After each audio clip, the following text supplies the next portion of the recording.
네, 지금 그동안에 보면은 7월 달에 환율이 많이 올랐습니다. 7월 초에만 해도 1350원이었고 6월 말에. 근데 지금 1390원이에요. 이렇게 오른 이유를 보면은 두 가지죠. 첫 번째는 관세죠. 협상이 안 된다는 부분. 두 번째는 연준입니다. 안녕하세요. 전문가와 함께하는 똑똑한 환율 토크쇼 환율똑톡 자본시장영업부 박보영입니다.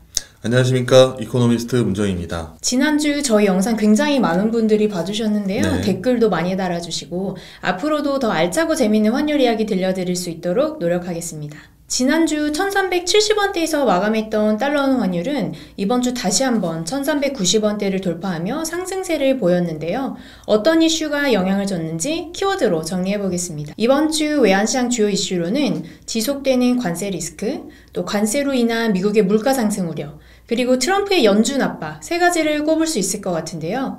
미국발 무역정책 불확실성이 지속되는 가운데 미국 물가지수에서 관세 영향이 일부 확인되었고요. 이로 인해 연준의 금리 인하 기대감이 약해지면서 달러는 강세 흐름을 보였습니다. 마지막으로 트럼프 대통령은 파월 연준 의장 해임 가능성까지 언급하면서 시장은 연준의 독립성 훼손 가능성을 우려하는 분위기였습니다. 이 중에서도 금주 가장 중요한 키워드는 미국의 물가지수일 텐데요. 미국의 6월 소비자 물가지수가 전월비 0.3% 상승하면서 예상치를 부합하는 수준이었죠.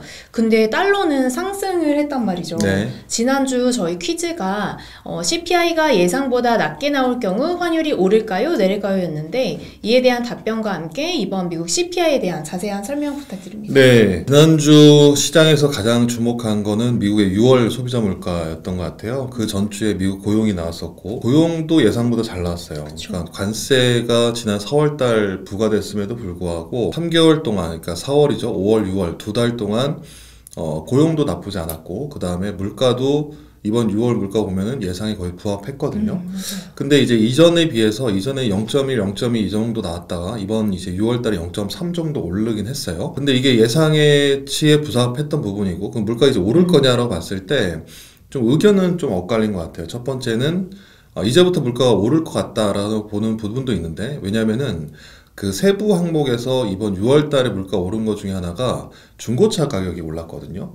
그러니까 중고차 가격이 미리 이제 싼 거를 먼저 사고 그 다음에 신차 가격을 사거나 아니면 서비스 물가가 올라가거나 이럴 거다라는 부분이 있을 것 같고요. 또 다른 한편으로는 물가가 예상보다 빨리 오르지 않을 거다라고 보는 의견도 있어요. 왜냐하면 두 달 동안 생각보다 그렇게 많이 안 올랐거든요.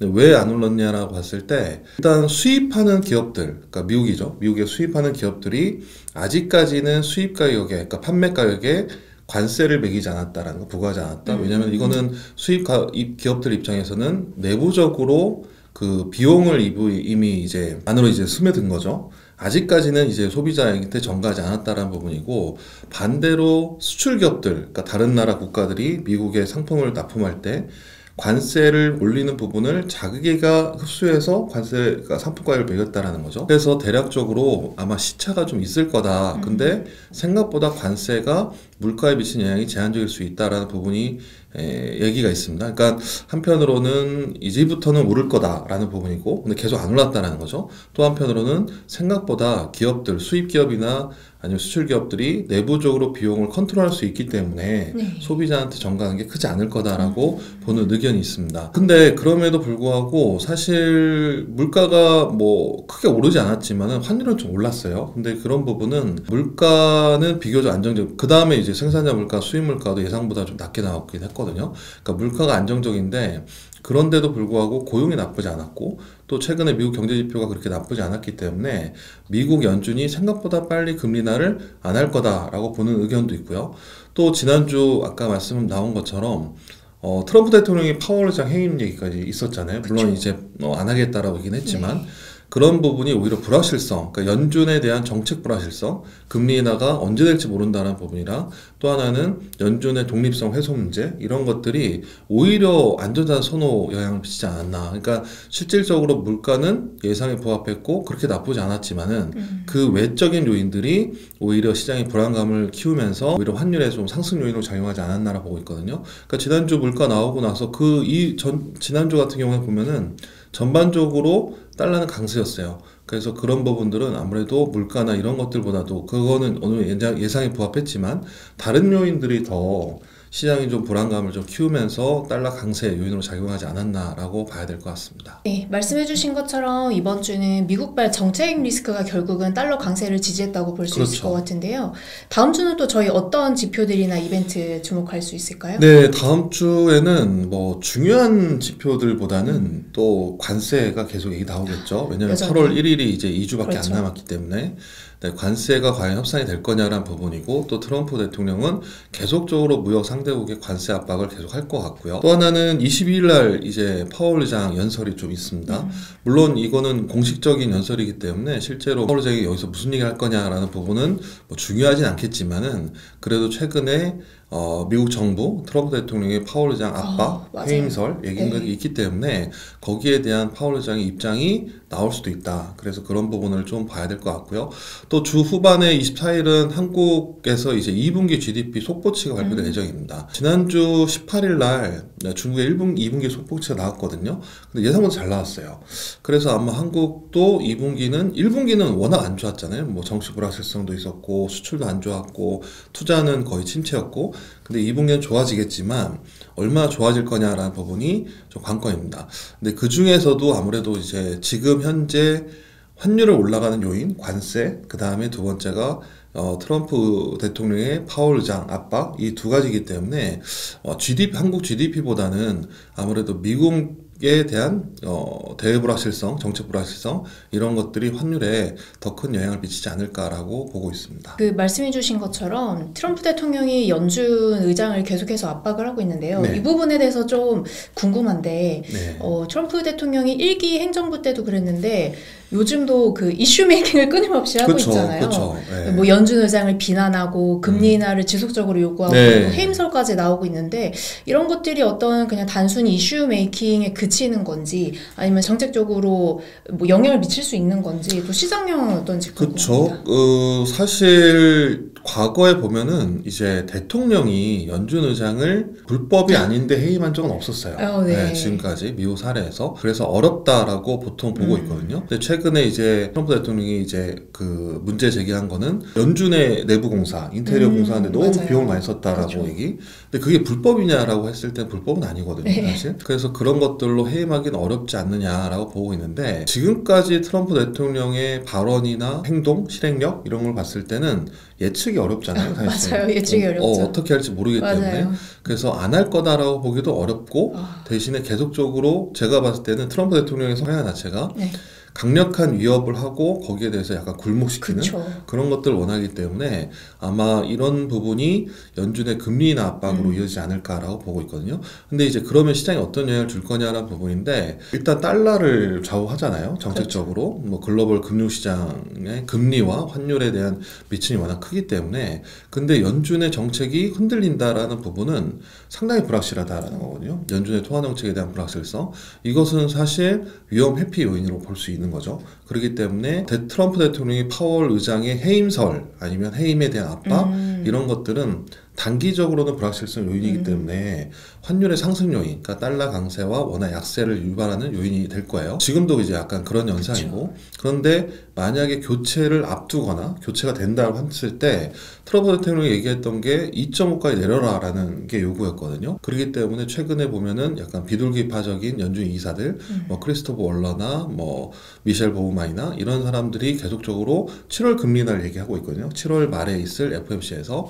그렇기 때문에 이런 사람들이 등장을 하고, 그러니까 완화적인 스탠스를 갖고 있는, 그러니까 금리 인하에 좀 더 긍정적인 스탠스를 갖고 있는 연준 이사들이 의장으로 제시가 되거나 그럴 경우에는 연준의 금리 인하가 빨라지겠구나 라고 본다면 아마 연준의 금리 인하 기대는 달러의 약세 요인이겠죠. 그러니까 단기적으로 트럼프의 연준 일기는 불확실성 때문에 환율 상승이지만, 만약에 교체가 임박했다거나 아니면 완화적인 인사가 더 많이 늘어났다고 한다면 금리 인하 기대가 커질 수 있기 때문에 그런 부분은 오히려 달러 약세다. 그러니까 단기적으로는 원화 약세, 달러 강세, 그렇지만 중기적으로는 달러 약세 요인으로 작용할 가능성이 높다라고 봐야 될 것 같습니다. 말씀 감사드립니다. 네. 그러면 다음 주 환율 전망, 환율 흐름 어떻게 될지 말씀 부탁드립니다. 네, 지금 그동안에 보면은 7월 달에 환율이 많이 올랐습니다. 7월 초에만 해도 1350원이었고 6월 말에. 근데 지금 1390원이에요. 이렇게 오른 이유를 보면은 두 가지죠. 첫 번째는 관세. 협상이 안 된다는 부분. 두 번째는 연준입니다. 연준에 대한 불확실성, 금리 인하가 언제 될지 모르고 생각보다 미국 경제 지표가 나쁘지 않다라는 거. 그 다음에 트럼프의 파월 흔들기 이런 것들이 영향. 그러니까 달러의 요인이 더 컸다라는 거죠. 원화보다는. 그래서 다음 주에도 보면은 두 가지가 제일 관건이죠. 왜냐하면 관세는 2주밖에 안 남았고 또 트럼프의 파월 흔들기는 더 심해질 가능성이 높고 그렇기 때문에 환율의 상방 요인이 조금 더 있지 않나라고 생각이 들어요. 근데 지금까지 상반기를 쭉 보면은 트럼프는 사실 달러 약세 론자죠. 금리를 인하시키려고 하고 달러를 계속 약하게 만드는 요인이기 때문에 달러가 급격하게 오르기 좀 어렵지 않느냐. 지금 미국 증시도 상당히 좋은 부분이기 때문에 그래서 그런 부분을 본다면 달러 지수는 100포인트가 상당히 좀 저항선이 되지 않을까. 지금 98, 99 왔다 갔다 하니까 그러면은 그 정도가 달러 원으로 본다면 한 1,400원 레벨인 것 같아요. 그래서 1,400원이 이제 빅피겨이기 때문에 그것도 좀 무거운 것 같습니다. 그래서 위로 올라간다면 1,400원을 살짝 넘어갈 수도 있다. 불확실성이 있기 때문에. 하지만 내려온다면 만약에 이런 불확실성이 조금 완화된다면 다시 70원대까지도 내려올 수 있거든요. 그래서 저희가 봤을 때 환율 레벨은 1370원에서 1410원, 그러니까 1390원에서 위아래로 좀 변동성이 있는 장세가 되지 않을까라고 보고 있고 주요 변동성 장세의 요인은 관세와 미국 연준의 정책 불확실성 이 두 가지가 가장 큰 요인이 되지 않을까라고 보고 있습니다. 그렇다면 유로원 그리고 엔원 환율 전망도 부탁드립니다. 네, 지금 유로는 비교적 안정적이고요. 원화가 좀 저평가 약세를 보이고 있죠. 그래서 유로원 환율은 최근 흐름을 반영해서 1,600원에서 1,630원 정도 될 것 같고요. 일본 엔화와 한국 원화가 둘 다 약세입니다. 그래서 엔원 환율은 925원에서 945원 레인지에서 움직일 것으로 예상됩니다. 유로원 관련해서 한 가지 질문 드려도 될까요? 유로에 그 미국에서 관세를 35%를 부과를 했는데 상당히 높은 수준인 것 같은데 실제 유로 환율은 생각보다 말씀하신 것처럼 안정적인 것 같은데 그 원인이 어떤 건지 여쭤봐도 될까요? 유로화 같은 오늘 올해 강세였죠. 1.04에서 지금 1.16까지 올라왔으니까. 근데 그럼 유로 경제가 좋아진 건 아니에요. 그러니까요. 네, 전체적으로. 그러면은 결과적으로 보면은 달러가 약해졌던 부분이 유로에 전반적인 영향을 많이 미쳤습니다. 유로 달러 지수 안에 유로화가 57.6%이기 때문에 그래서 달러는 싫어요. 네, 트럼프 때문에 달러는 싫은데 그럼 그 자금이 어디로 갈 거냐 했을 때 가장 그나마 달러에 상대적으로 반대 통화를 갖고 있는 통화 그리고 안정적이고 규모가 큰 그렇기 때문에 유로 쪽으로 많이 갔습니다.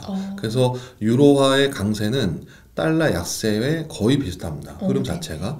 그렇기 때문에 유로화 강세가 유로 경제가 좋아서 상당히 좋아졌다라고 보기보다는 물론 개선된 것도 있지만 그거보다는 트럼프 그리고 달러를 약세를 기대하기 때문에 상대적으로 유로화를 많이 몰렸고 반대로 다른 통화들 보면은 실제로 뭐 아시아 통화나 이런 쪽에서는 실제 유로에 비해서는 다 약세예요. 그래서 그렇게 본다면 다른 통화들보다도 시장에서는 글로벌 금융시장에서는 달러는 싫지만 다른 쪽으로 가는 것보다는 그나마 제일 안정적인 유로화 쪽으로 갔기 때문에 상대적으로 유로화가 더 강세를 보이지 않았나라고 보고 있습니다.